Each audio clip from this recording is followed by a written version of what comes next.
Hey, what's up? This is NBA Joshua. It's a beautiful post-rain evening here in South Minneapolis. We've got planes overhead, but it's not being windy, birds chirping, all that good stuff. In this video, I'm going to talk about signs that it's time to switch up your process. And that could be anything from literally the way that you do a thing to new equipment, elevating your production techniques. So that's what we're talking about. I think we're talking about 3 ways. But first, I want to say thank you to everybody that subscribes, anybody that watches the videos, especially if you watch them consistently. If you're leaving comments, I appreciate all of that stuff. It's awesome.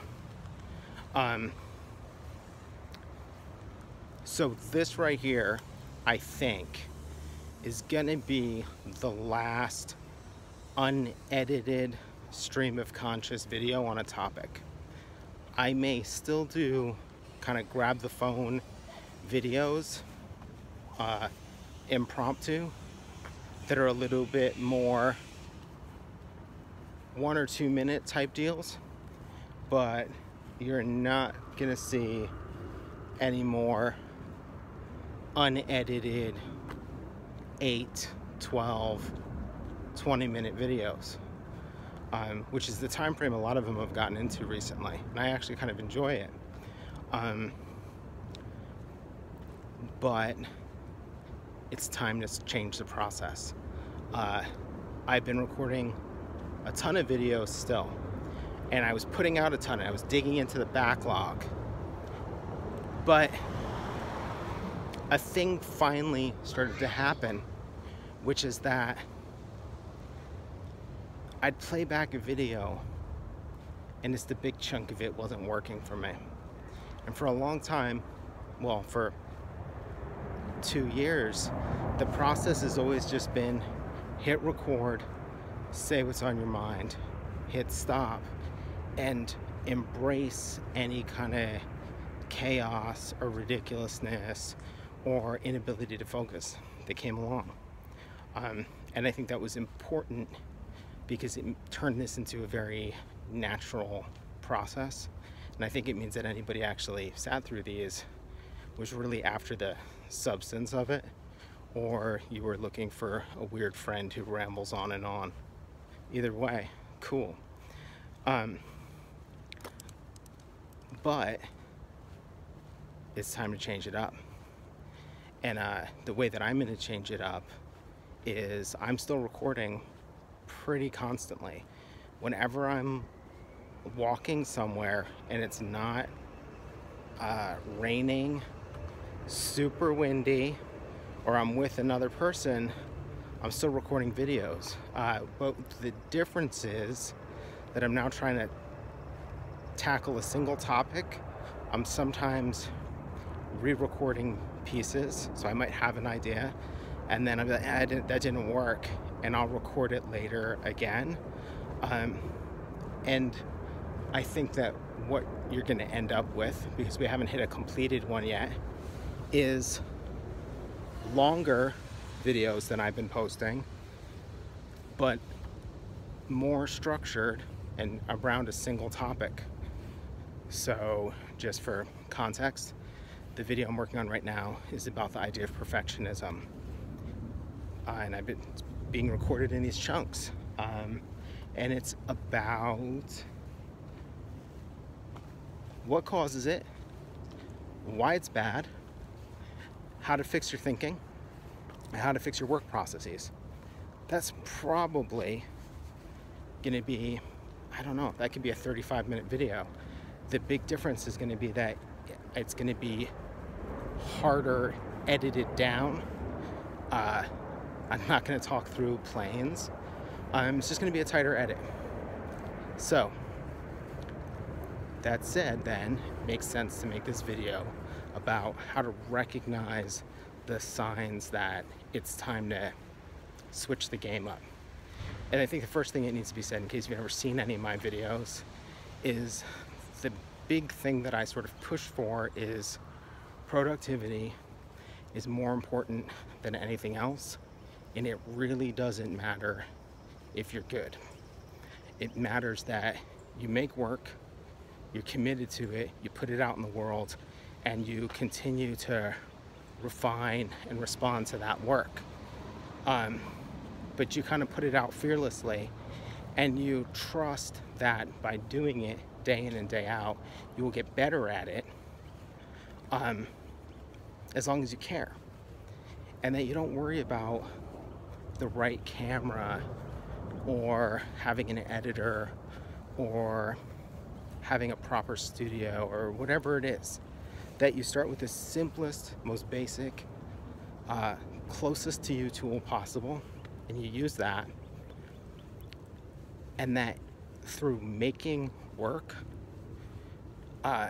you will get really good at the tool that you have, and then you will instinctively, at some point, if you're serious about it, you'll start to elevate what you're doing.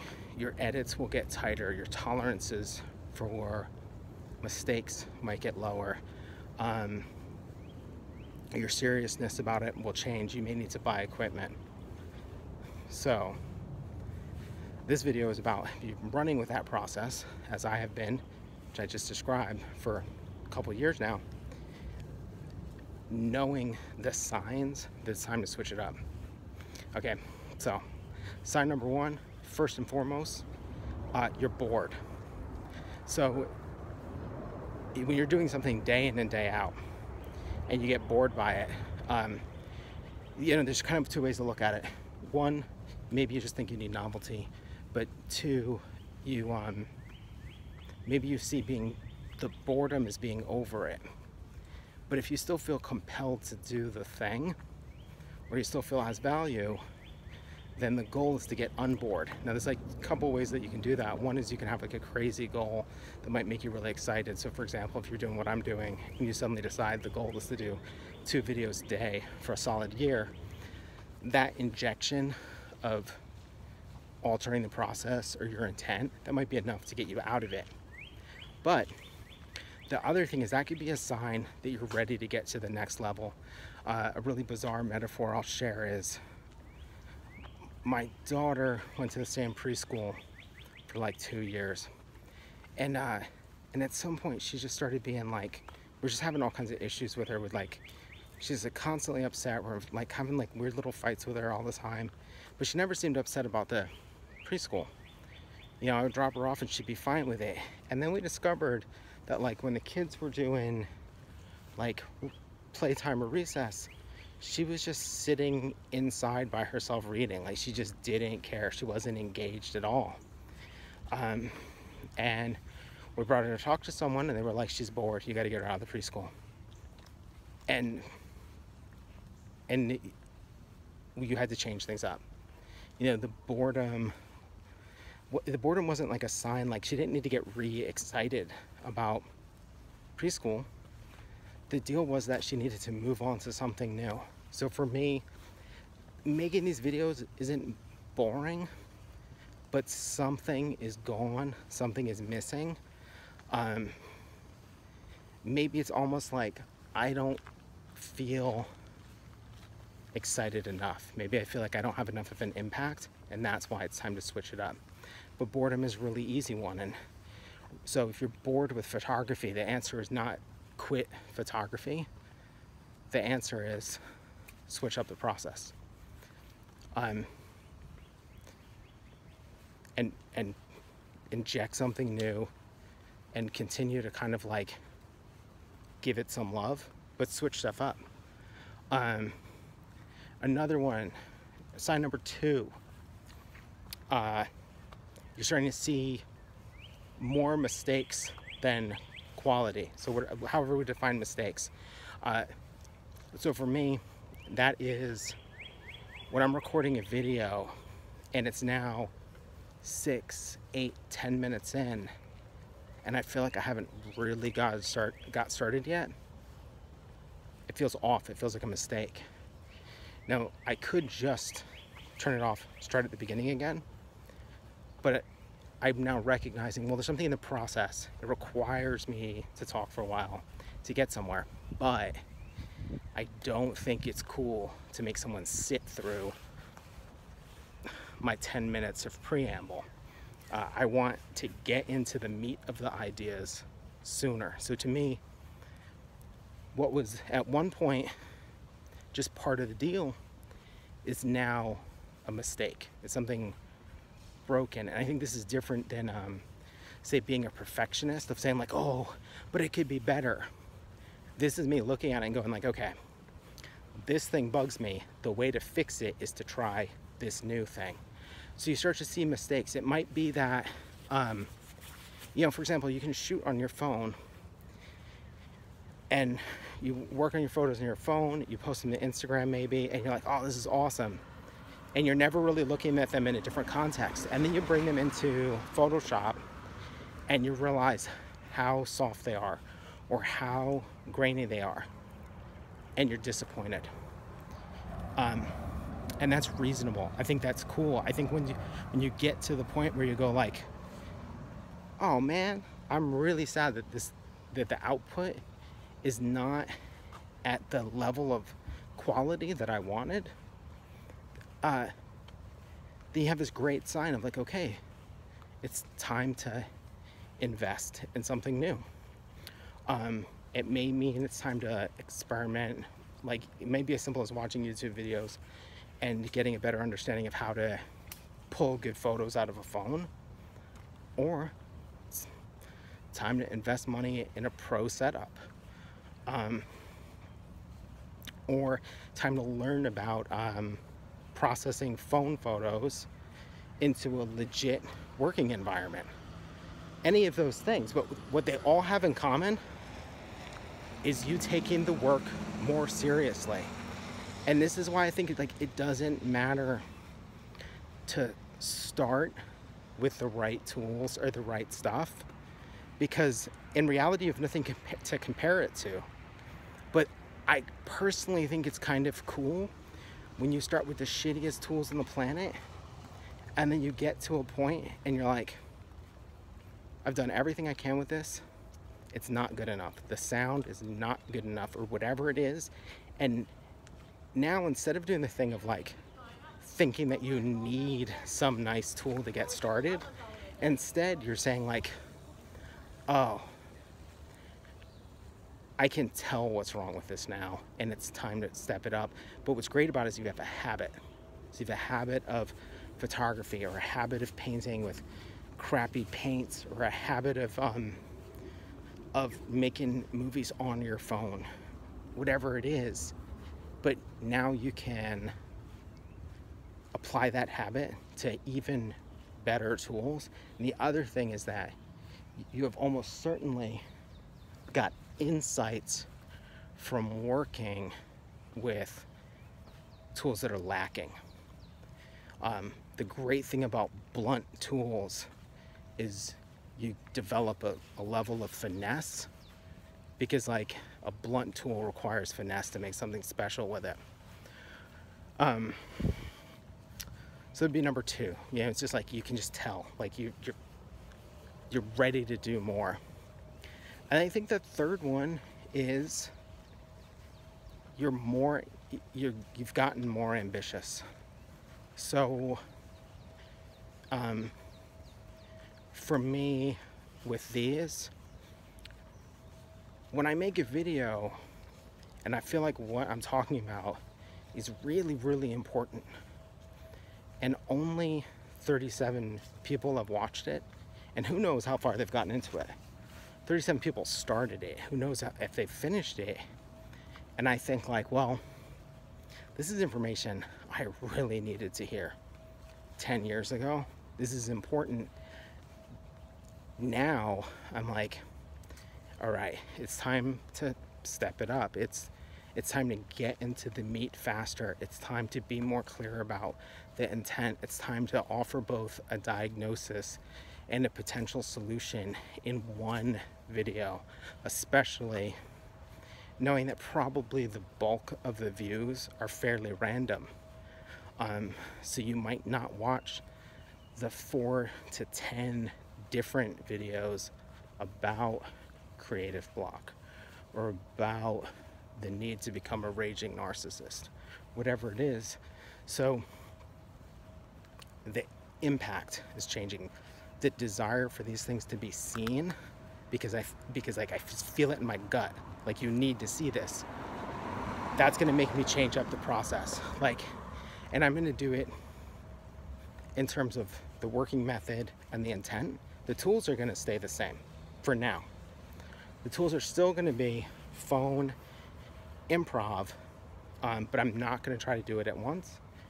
And I'm still gonna just edit it in like iPhone iMovie, probably on my lunch breaks. Because that part still works. And once I get the hang of that, then maybe it's time to now elevate the production quality. Maybe now I'm gonna look at it and be like, you know what? These could be a lot better with a DSLR. This could be a lot better with an actual mic. This could be a lot better if I hired an editor. All of that stuff. So I think those are the big three. Like, boredom,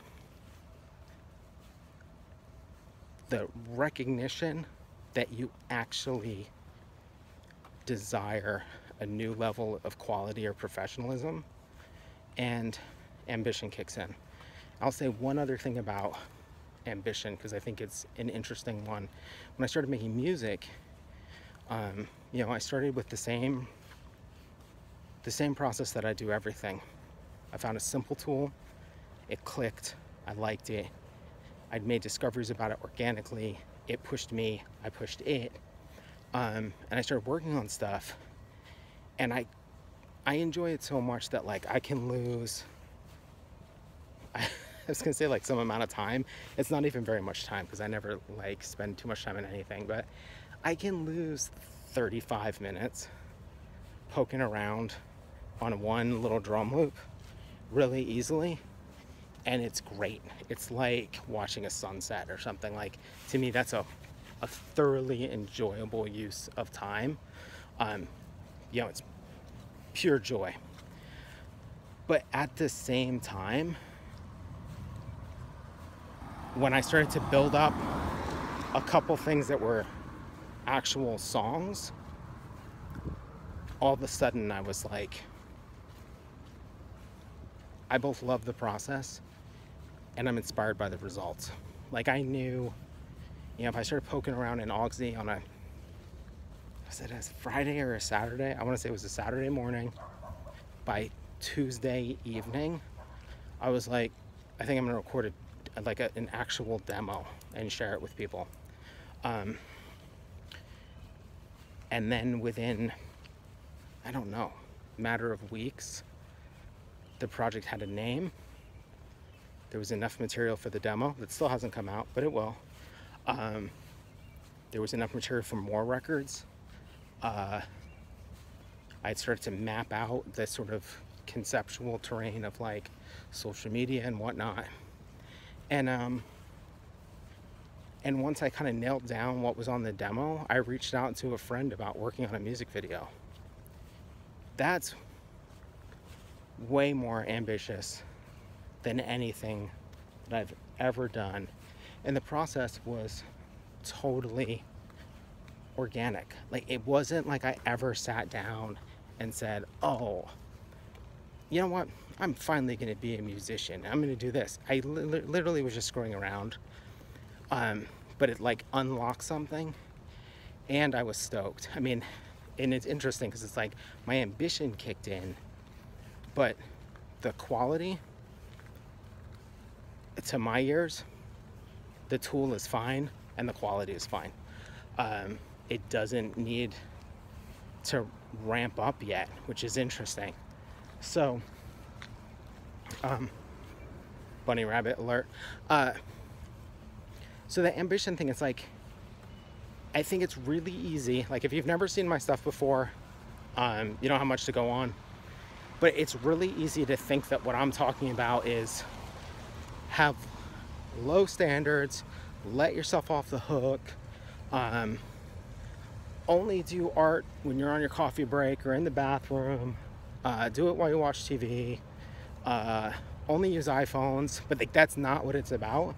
All of that stuff is to get started, to fall in love with it, to get addicted to it.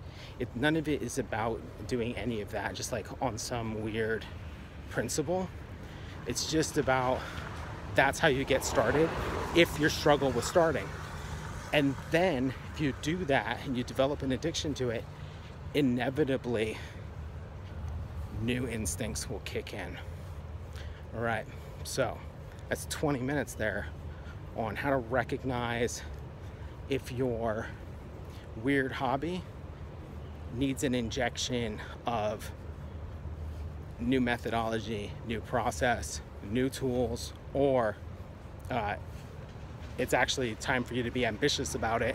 It's no longer just a thing that you do for fun. It's now like a thing that you do. And one last thing I'll add, if you enjoy these videos, please leave a comment if you have a similar experience. Like if there was a moment where you took some weird little thing that you did and you ramped it up, you know, what was the trigger? Like what was the thought that you had? Leave a comment about that. Or if you see it in your work, like, oh, hey, I'm bored with this. It's time to do something new. Leave a comment, you know what I mean? Like other people will enjoy that encouragement. And lastly, I spent this past weekend working on a new website for my design company, the MVA. It's the-mva.com. It's the-MVA, like motor vehicle accident or motor vehicle administration. Go check that out. There's also a bunch of our posters that haven't been available for a long time. Beautiful screen printed posters. They're all for sale once again, and there'll be a link in the description. Hit the like button, subscribe, all that good stuff, and be on the lookout for the new videos that will probably be way less frequent, but I'm hoping they will be a lot more impactful for both you and me. All right, thanks a lot.